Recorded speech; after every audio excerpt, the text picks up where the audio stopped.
Hello, welcome to another episode of History in the Dark. I am your host, Darkness the Curse. And before we begin, as always, thank you so much to my generous patrons, my British rail critics, and of course, my underwater train finders. You are the reason why this content has run aground, and today we are going to discuss that exact thing, actually, because after discussing the Battle of May Island, I thought, well, I shouldn't just come down on the Royal Navy. They are not the only naval force on the planet to suffer a really inept disaster. And, as it turns out, the United States Navy totally has something very similar happen. And ours actually happened in peacetime. So, that's great. This is the story of the Honda Point disaster.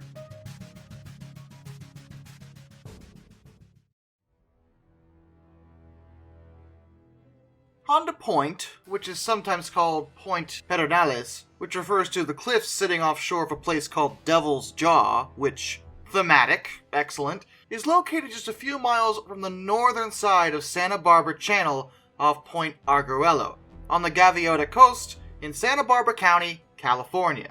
The disaster that occurred there is actually very historically relevant because it's the largest peacetime loss of United States Navy ships. It occurred on the evening of September the 8th, 1923. 14 ships that were a part of Destroyer Squadron 11, or DESRON 11, were steaming south in a column from San Francisco Bay heading to San Diego Bay. The ships were under the command of Captain Edward Howe Watson. He was an 1895 graduate of the United States Naval Academy. He'd served during the Spanish-American War, the Philippine Insurrection, and World War I. He had been promoted to captain in 1917, and as the Commodore of DESRON 11, it was actually his first time being a unit commander. The column was made up entirely of Clemson-class destroyers. Commissioned by the United States Navy from 1919 to 1922, 156 of these ships were built. At the time of their construction, they were state-of-the-art, and some of them actually remained in service until after World War II. The only downside of their design is that they were prone to heavy rolling when under light load conditions. But outside of that, they were quite good for what they were built for. And the specific ones in this particular unit were USS Delphi, who led the column as the flagship, USS SP Lee, Young, Woodbury, Nicholas, Fuller, Chauncey, Farragut, Somers, Percival, Kennedy, Hull Hamilton, Stoddart, and Thompson. All of them were less than 5 years old at this point. Heading on their course south, they turned east at approximately 2100 hours, believing that they were heading into Santa Barbara Channel. Now, it's important to recognize that at that time, the ships were actually navigating using what was known as dead reckoning. Dead reckoning is a navigation method that basically uses the ship's speed and course to estimate their position, taking into account propeller revolutions per minute. It had been used successfully for many years, and the navigators trusted it, but obviously this method is prone to human error. In the early 20s, radio navigation aids were actually available, but not many of the sailors were really confident in it back then. The USS Delphi in particular was equipped with a radio navigation receiver, but her captain, Lieutenant Commander Donald T. Hunter, who for whatever reason had opted to override his own navigator, Lieutenant Junior Grade Lawrence Blodgett, chose to completely ignore its indicated bearings, as he thought they were erroneous. They also made no effort to take soundings of the water depth using a fathometer, because this would have required the ships to slow down to take measurements. The exercise the squadron was performing was meant to simulate wartime conditions, and Captain Watson wanted them to make fast passes to San Diego, so it was decided that they would not slow down, despite the fact that a heavy fog bank had rolled in. Watson ordered all ships to travel in close formation, but it turned out the Delphi's turn east had been far too soon. Instead of heading into Santa Barbara Channel like they thought, they were heading straight for the shallow rocks at Honda Point. Delphi was the first to run aground, going 20 knots or 37 kilometers an hour. 3 of her crew died, and she sounded her emergency siren to alert the previous ships in the column of the emergency. But this proved not to be sufficient. USS SP Lee was only a few hundred yards behind the Delphi. When she saw the Delphi suddenly come to a halt, she turned to port to avoid her, but still ran aground on the coast also. USS Young had made no move to turn out of the way, she wound up tearing her hull open on submerged rocks. The sudden inrush of water capsized her onto her starboard side, and 20 of her crew would die as a result. USS Woodbury turned to starboard and also struck an offshore rock. USS Nicholas turned to port and also hit a rock. That seems to be what all the cool ships are doing right now. USS Fuller got stuck right next to Woodbury, and USS Chauncey did not actually run aground in the initial accident, but did so while attempting to rescue sailors from the capsized Young. 2 other ships also recorded some lighter damage. USS Farragut actually did run aground, but she wasn't so stuck that she could not extricate herself, and she was able to sail away from the area. USS Summers also suffered light damage, but did not wind up stuck at all. The 5 remaining ships, Percival Kennedy, Paul Hamilton, Stoddard, and Thompson, managed to avoid hitting anything entirely. Rescue efforts started immediately.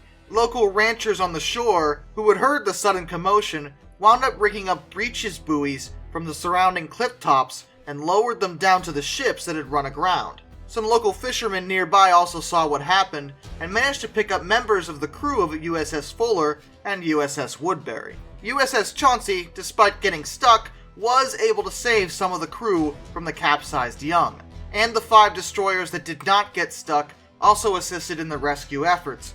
In total, 23 men would be killed in an accident that was easily avoidable, and the ships that had run aground were not even salvaged. The government decided it simply wasn't worth the extra cost of doing so, since even if they got the ships off the rocks, the damage they had sustained would be extremely expensive to repair, and since it was peacetime, they didn't really need the extra destroyers.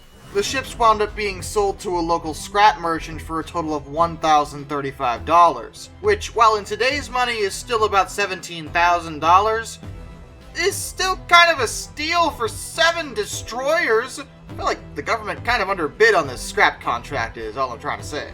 But perhaps the difficulty of actually scrapping the ships where they were was taken into account with the cost, as they were still not moved by late August 1929, and it's not clear exactly when they would have eventually been stripped down. A court-martial was obviously assembled because, wow guys, it was presided over by Vice Admiral Henry A. Wiley, and the board assigned blame to the captain of each ship that ran aground, which was following the tradition that the captain's first responsibility is to his own ship, even when they're in formation.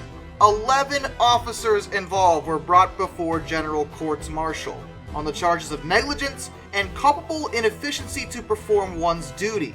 It was the single largest group of officers ever court-martialed in the U.S. Navy's history. However, the vast majority of the officers would wind up being acquitted, with the sole exception of Captain Watson.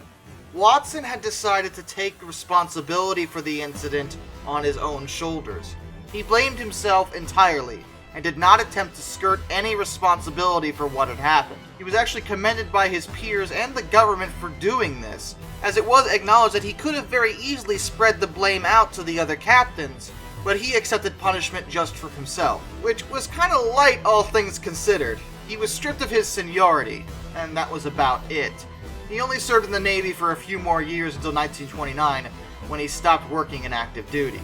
There were other factors that were taken into account during the post-investigation as to what happened. For one thing, the area had always been a navigational hazard. Records from Spanish explorers that first came here in the 16th century even acknowledged the treacherous nature of the area.